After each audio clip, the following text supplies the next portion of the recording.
So YouTube's changing again, especially for those in the history space. It wants us to focus on things that cause drama. It wants us to focus on things that cause arguments, because otherwise it's not going to recommend us to anyone to watch because, well, screw you, I guess.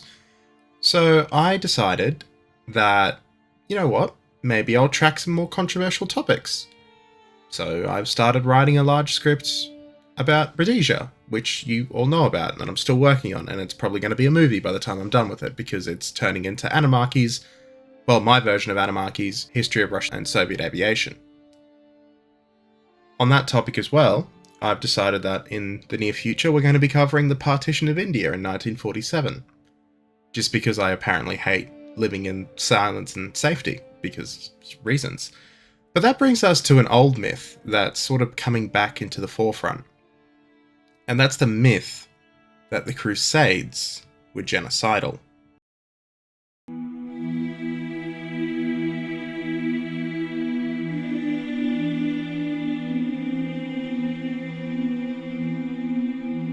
Now, I'm going to upset a few people with this, but there is a grim reality that we all need to understand, because if we don't understand it, we're going to keep applying modern lenses to history.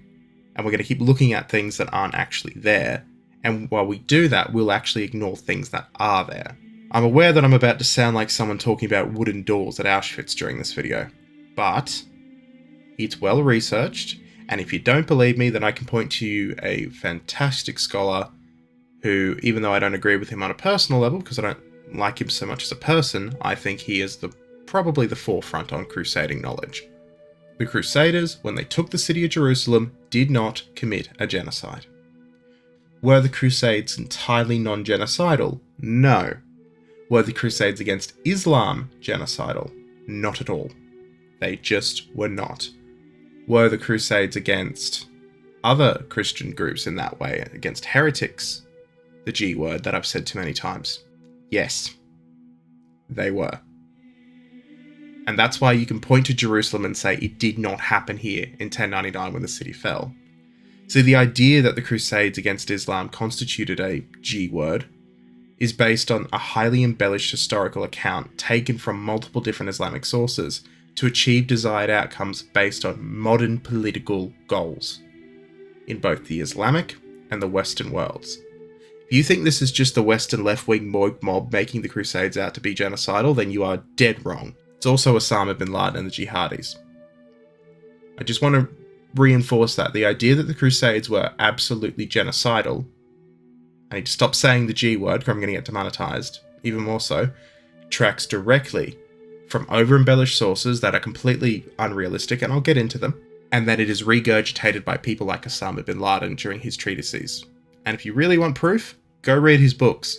I will link one of Osama bin Laden's works in my description as part of a reference list, because this one's going to cause some serious upset, so I'm actually going to include a reference list to this one.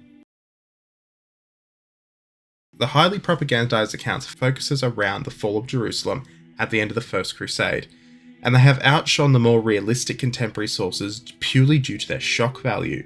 See, the thing is, although I'm saying the Islamic sources at the time make no sense whatsoever, there are Islamic sources at the time that are highly accurate, but they are buried, and they were buried historically, by these over-embellished ones.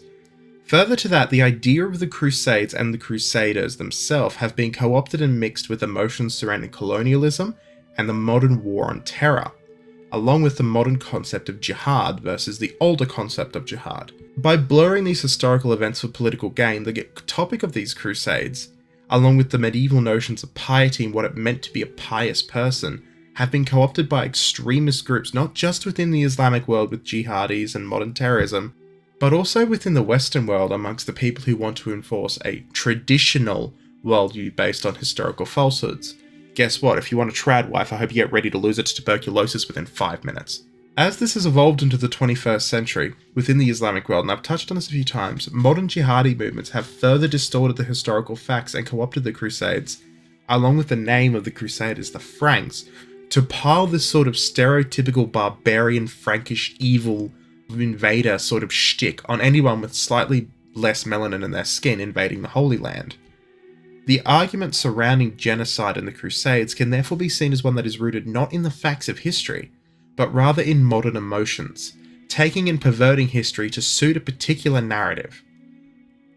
On top of that, the modern concept of, I need to stop saying the G word, itself must also be examined, and we must compare the actions of the Crusaders and the Crusades against the Islamic world against those against heretics in Europe, notably the Hussites and the Albigensians. The key factor in determining the G word, as per the United Nations, and I don't like the United Nations at all, but this is what they say, the key word is the act or the intent to destroy a culture or ethnic group. When you look at the historical sources, when you look at the archaeology, and you contextualize it along modern recognized biases of the Crusades, the ending of the First Crusade and the Crusaders as a whole, and we're focusing on the First Crusade here because this is where majority of the absolutely vitriolic sources come from saying it was, and the sack of Jerusalem did not constitute a G word according to the expressed definition of the G word. Was it a mass killing? Yes, absolutely, a city was being sacked. Was it a G word? No. It is vital to contextualize the argument of G word both for and against by determining the meaning of the modern term and how it appears in the context of past events. Now, crucially, historical events cannot be judged solely through a modern lens, as this would remove the historical context. The modern term of G word was first coined in 1942 by the Polish lawyer Raphael Lemkin when writing on the German occupation of Europe during the Second World War, the definition being the destruction of a nation or ethnic group. That's a direct quote. Now, it's very similar to the UN definition today, which is why I've included it. Now, in the 21st century though, this term has widely been appropriated and politicized to refer to instances of mass killing, ignoring the necessity or intent to exterminate a culture or ethnic group. Further to that, the whole terminology of the G word has been co-opted and made up multiple times to invoke memories and feelings of the Second World War and the Holocaust. Never mind the 70 million trillion people killed in the Donbass that no bot can seem to spell correctly, but when you ask for evidence that it actually happened, it never actually did, but whatever. Again, it's politicizing an event to make us think of much more recognizable G words like Rwanda or Cambodia or the Holocaust, while downplaying other things like the Holodomor and what they're currently doing. Certain writers, such as a little gem called Pinker, who in my opinion shouldn't ever be allowed near a book or a pen again, wrote in the 21st century that the Crusade and the sack of Jerusalem was an example of the G word by Catholic Europeans on the scale of the Nazi Holocaust. We'll let him sit with that. We'll get into why that's wrong, but he's a bit special. We'll let him sit with that. The argument that the Crusaders committed the G word during the sacking of Jerusalem and throughout the wider Crusades as a whole has its modern roots in contemporary sources, but also in the shadow of the 21st century war on terror, and the politicization of, and you ready for me to upset everyone, the idea of a peaceful Islam. It wasn't. The assertion that the Islamic world was a peaceful entity and not a conquering force of expansion has fueled the myth that the Crusades against the Islamic world were genocidal, rather than an attempt to push back against Islamic aggression. Now, I want to point you out to a map. This is the Christian world, which was taken by force, mind you. I'm not saying this wasn't taken by force. I am not saying that the Christian world was not one of conquest. It absolutely was. There was plenty of conquest in the Christian world, but that's not the argument. This is the Islamic world. The Islamic world forcefully expanded to take over the Christian world. That is just a reality of fact. If we ignore and we distort that, then we ignore the history of Islam, which is a fascinating history. We ignore the Sunni-Shia split, we ignore the point of caliph, we ignore all of these things that are vital to understanding why Islamic states operate the way they do, why the Ottoman Empire operated the way it did during its period in power, why the Abbasid Caliphate, why the Umayyad Caliphate, why they all operated in the way they did. On the flip side, you have these weird sort of psycho internet terminally online people in the West who make countercultural arguments saying that we must crusade again by stealing the term Deus Vult, which means God wills it, or effectively the battle cry of the Crusaders, while not actually understanding the first damn thing about why the Crusades actually happened, why people were called to crusade. So, as such, the depiction of the Crusades against the Islamic world as one of genocide is based in misinterpretations of the events. Crusaders didn't go to kill everyone. That wasn't the purpose. It was to return the Holy Land. At least that's what they believed.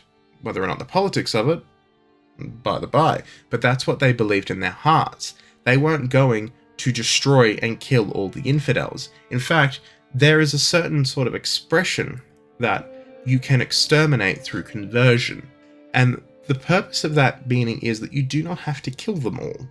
Syncretism exists. Syncretism is where two different cultural groups or religions live together and they blur. Catholics in Croatia, for example, still have a lot of their pagan roots. Catholics in Europe still have a lot of their pagan roots. It's just a matter of fact. So too does Islam in its pagan roots as well.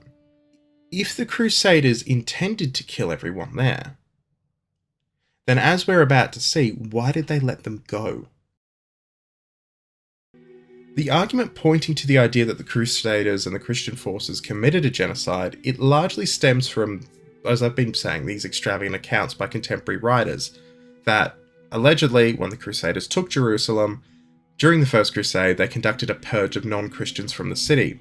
Now, according to the Islamic scholar Ibn Al-Athir, the Crusaders undertook a week-long massacre in which 100,000 people were massacred. I bet you've all heard that before. Contemporary sources such as the Damascus Chronicle by Ibn Al-Qalanisi continue to write that the massacre reached such a point that a river of blood reached as high as a horse's bridle and flowed for 300 kilometers through the city, naming a casualty figure of 70,000 people. At face value, this sounds pretty damn genocidal, doesn't it? I'm going to bring you to another source, and this is taken from a Jewish source, but it's within an Armenian registry. The first line: they entered the city after killing them all. You ready for the second line? And then the survivors. So did they kill them all, or were there survivors? You can't take these sources at face value, you just can't. Now we look at the other evidence we have, the physical archaeological evidence. So, for example, we know, due to primary evidence, that the Christian population actually outnumbered the Islamic population before the siege, with the majority of the Christians being expelled as a fifth column prior to the arrival of the Frankish Crusader army.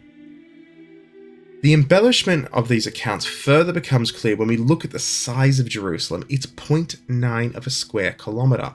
It's not the walled city of Kowloon. You can't fit 100,000 people in there. Hell, even fitting 70,000 was unlikely. You're looking at probably a population of maybe 30,000 tops. And we know that at least half of the population, because there was a majority of Christians, which they outnumbered them. So say, for example, of that 30,000, 15,001 are Christians, and the majority of them have been expelled. So how is there going to be a 300-kilometre river of blood in the desert? It doesn't work, does it? One of these scholars claimed that tens of thousands of people were killed in the mosque alone. The thing about the mosque is it can only fit 3,000 people.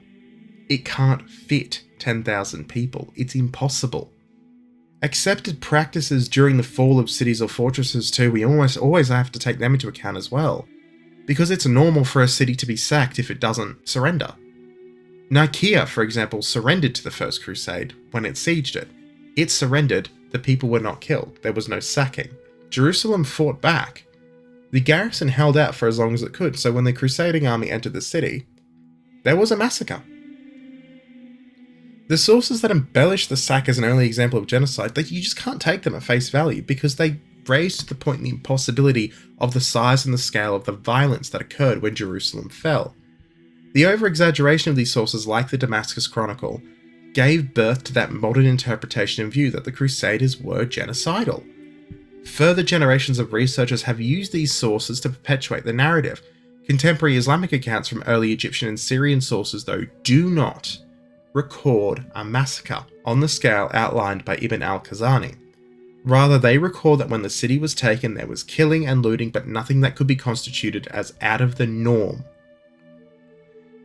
Now, given the actions so-called reported by the Crusaders in the city, do we really think that Syrian and Egyptian sources from this time period and from the time period of Saladin and Nur al-Din, the two great leaders of the Islamic forces during this era, do we really think they would not tell of a mass murder of all the Islamic people and a river of blood and all of these horrific vitriolic images that you can just enter into your mind? I'll let you sit on that for a second while I bring up another account from Ibn al-Arabi, an Iberian, so he's from Islamic Spain at the time, poet, who recorded that rather than 70,000 or 100,000 people dying in the Moscow city, the figure was much closer to 3,000. That's what Ibn al-Arabi says, and you really should look up Ibn al-Arabi. He's an amazing writer and poet. His insights into the world at the time, absolutely incredible. 3,000. That's a lot of people, but it's a fair share different, and it sounds like a city that's being sacked. When we further remove ourselves from the fall of Jerusalem and the Crusades, Islamic sources written during the Ottoman Empire in the 15th century onwards were heavily politicized by scholars, and they were commissioned to be politicized, to create a further divide between the reality and the events that occurred. And then if we go even further, in the 21st century, when we look at the topic of genocide in the Holy Land, particularly with the fall of Jerusalem, it's been further politicized because a lot of Islamic writers do like to compare, and these are the fundamentalist ones, not the ones who actually do amazing research on the topics, they will compare the state of Israel to the Crusaders for violence, to say, oh look, we've been oppressed this entire time, we've been attacked this entire time. They try and draw a direct parallel to galvanize followers. That's how it works. That's how radicalization works. You bring up something from the past to make it look like, oh, we've always been the victim. I'll give you a hint, Hitler did that too. But let's look at the intent. Let's look at whether or not there was intent shown. Let's get to the meat and potatoes of the question. Did the Crusaders commit a genocide?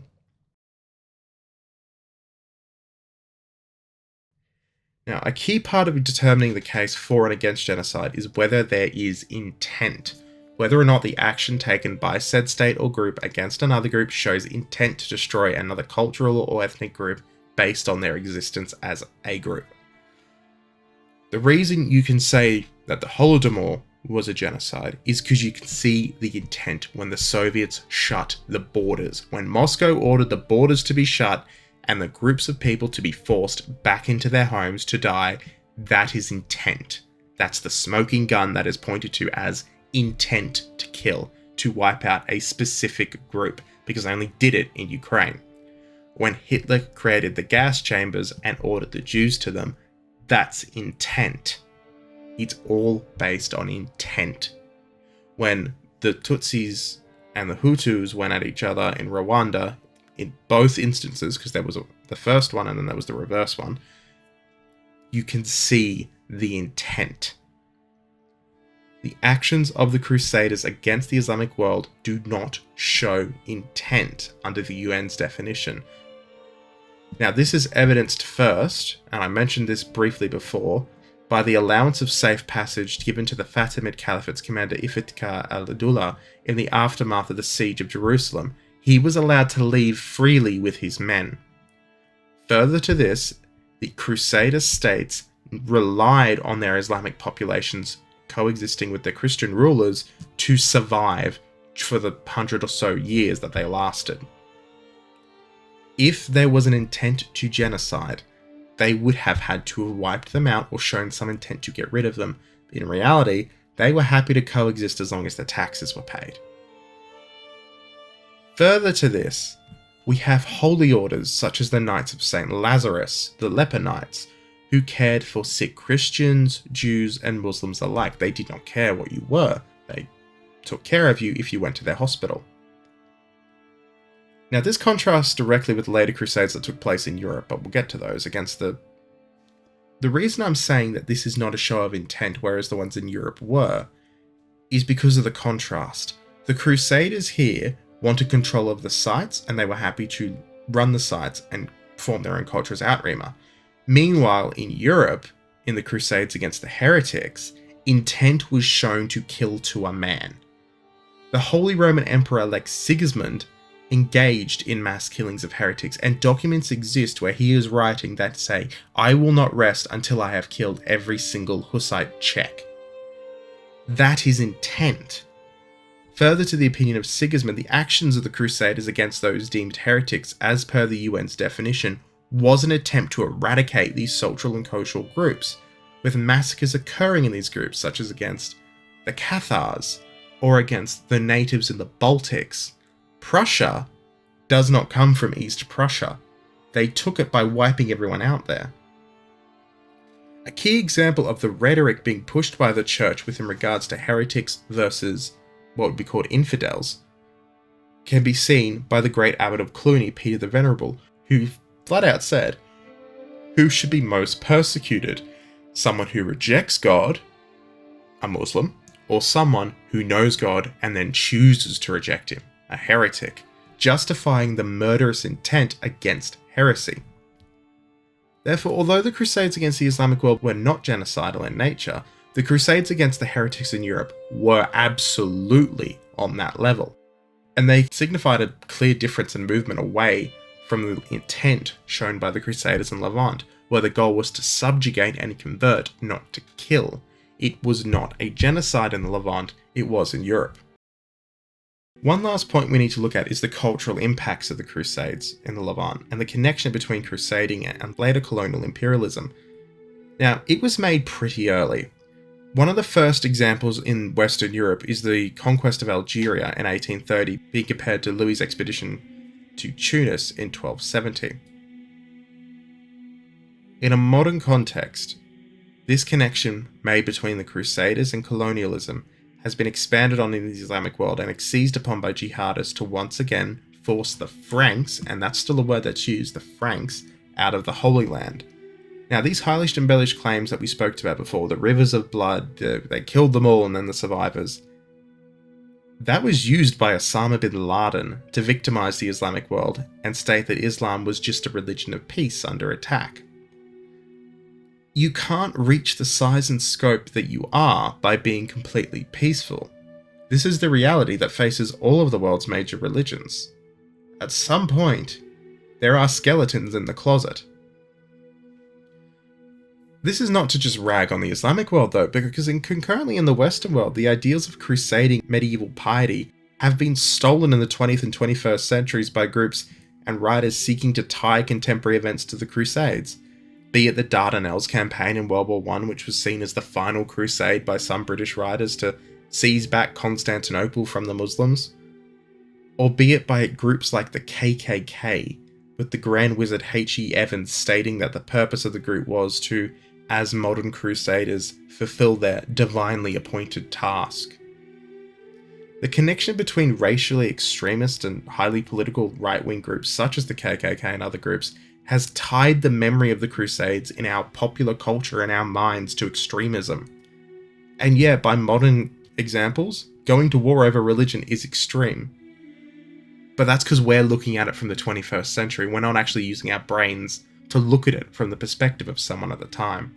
The idea, therefore, that the Crusades against the Islamic world were genocidal, it's not one rooted in history, rather it's based in highly dubious claims made to propagandize the Islamic world's struggle against the Crusaders in the modern era.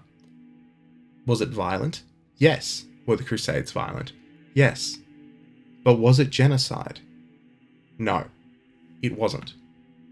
It's all based on the bombastic claims of things like the Damascus Chronicle, of these Islamic writers who have overshadowed their much more realistic counterparts, of the Latin Christian writers who played up the gore and the blood and the spectacle to win favour with their kings and the popes at home, of knights who played up their exploits to try and get more recruits when they went back to Europe, of the Ottomans who sought to unite their empire against invaders when the Arabs within their empire wanted out. This is the problem with crusading and looking at it in the 21st century. You can't look at it from the 21st century. You have to remove yourself and go back to it. That is to say, do I support the Crusades happening again? No, I don't think you should go to war over religion. But that's my 21st century worldview. If you'd asked me that question as, say, for example, a slightly educated, by that standard of the time, clergyman from the year 1098, I'd wager my answer would be very different based on life experience and knowledge. Yours probably would too, and it's an uncomfortable truth that we need to come to reality with, that we can't keep applying modern views on the past. We have to look at the wider world for context. Because if we don't look at the wider world for context, we'll never understand why things truly happened, and then we open ourselves for it to happen all over again. Well, I hope that was a cheery way to end the year. I will do something about the Russian Navy again soon, just because I've found something really funny about it. But yeah, I thought we'd end the year on a cheery note. Mostly because I'm really, really tired of myths and things about the Crusades coming up. And again, sorry for my voice, still getting over being sick, so we're getting there. But thank you all for watching, have a very Merry Christmas, and I will see you in the new year with a fun story about the Kirov-class battlecruiser Admiral Nakhimov, because oh boy is it going down a rabbit hole right now.